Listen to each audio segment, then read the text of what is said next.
Human children are human.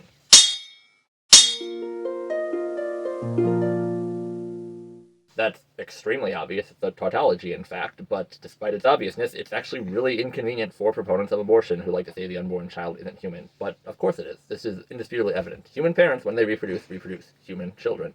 But let's actually try to prop up the abortionist argument, right? Take it at its strongest, show that even after the strongest, it's still toppled over. When they say the baby isn't human, what they are really saying more so is that the baby isn't a person.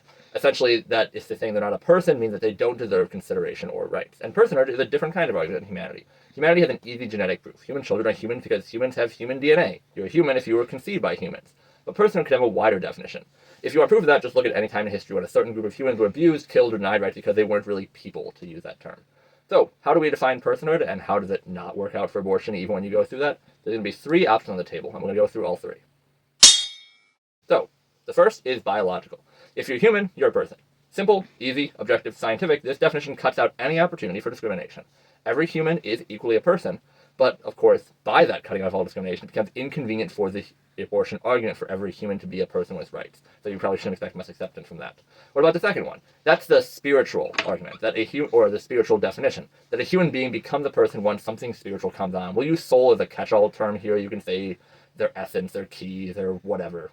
At some point, in whatever terminology you want to use, again, this is a catch-all, someone is ensouled. They get the spark of life. It could be at their first breath, it could be at some point in the womb, it could be at conception, could even be years after birth. Some ancient religions practiced that young children were functionally non-people. You see this brought up by abortionists sometimes looking for a spiritual cover, the spiritual argument that, oh, this and that religion says life begins at first breath or something like that. But the obvious problem is, unless you're running a theocracy, this is a religious argument. It's a religious argument by definition. It works fine for personal belief, but if you actually believe in secularism, if you don't believe in secularism, that's fine, but if you actually believe in secularism, and most proponents of abortion say that they do, then any kind of argument that says that personhood comes in some incorporeal way at X or Y date doesn't fly. You need to have an actual objective definition, not one based off of unscientific spirituality. That leaves us with the last definition, argument for humanity, and that one is capacity. This might be the most popular, and at least among abortionists, because it basically says you're only a person if you have the capacity to do this thing. Live independently, for instance. The child is not a person, allegedly, because he or she cannot live on their own yet. But does birth actually change that? I don't see many newborns pulling themselves up by their bootstraps and self-providing. You could try to narrow it to specifically dependent on another person's body, but that doesn't fly either. That still applies to a newborn who, if you don't have a bottle of formula on hand, is completely dependent on a mother's body to survive. Brain capacity could be another one, the ability to think at a certain level, to form memories, but what level exactly? That's a fundamental flaw in capacity. That capacity is not discrete. That is, it is a spectrum, not an on-off switch. Biological argument, it's an easy on-off switch, right? When a new organism with a unique set of human DNA is created, then you have the on, you have the off. Spiritual argument can be likewise. When the soul comes in, whenever that is claimed, you have the on, you have the off. Capacity, not so much. Again, sliding scale. Children in the womb obviously have less developed brains, but so do kids outside the womb. They can't recognize themselves in a mirror. They lack the continuing sense of self and memory, which is considered to make one a person. And by that standard, there's less value in their life than, say, an adult pig with a fully developed pig brain. That's not a wild straw man. That's Peter Singer, one of the most widely regarded atheist philosophers today. And you see it from others, such as Michael Tooley.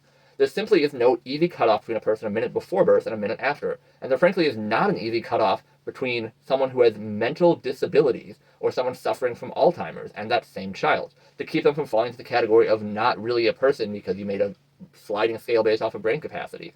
There's honestly not even a firm case against those who are more intelligent having a superior state of humanity. If your brain makes you human, more brain equals more human. It sounds kind of silly, because it's a silly argument, but it's in fact a rather evil argument that was the foundation on which scientific racism and eugenics promoted vile discrimination and supremacy. It's not a good historical argument, it's not a good rational argument either. The human child is human, that much is undeniable, but it leads you to the simple question: what kind of humans deserve rights? The only certain humans gets rights mindset, built on a sliding spectrum of capacity, is already on the wrong side of history. It smoothly and easily just settles into atrocity. You can just look at history and see it, and it doesn't even successfully accomplish its basic goal.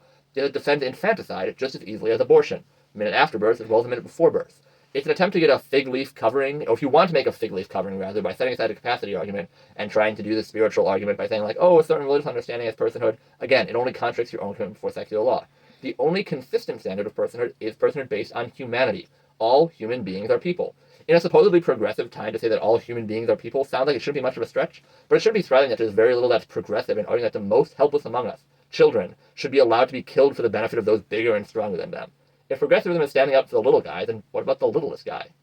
If you're thinking, okay, fine, the child is human, but it's still her body and her choice, even if the child is human, it's still her body and her choice, then today's your lucky day, and I've got a video covering that exact topic, that no one really believes in her body, her choice. If you think you do, then I'd invite you to watch the video and see if you still believe in that at the end.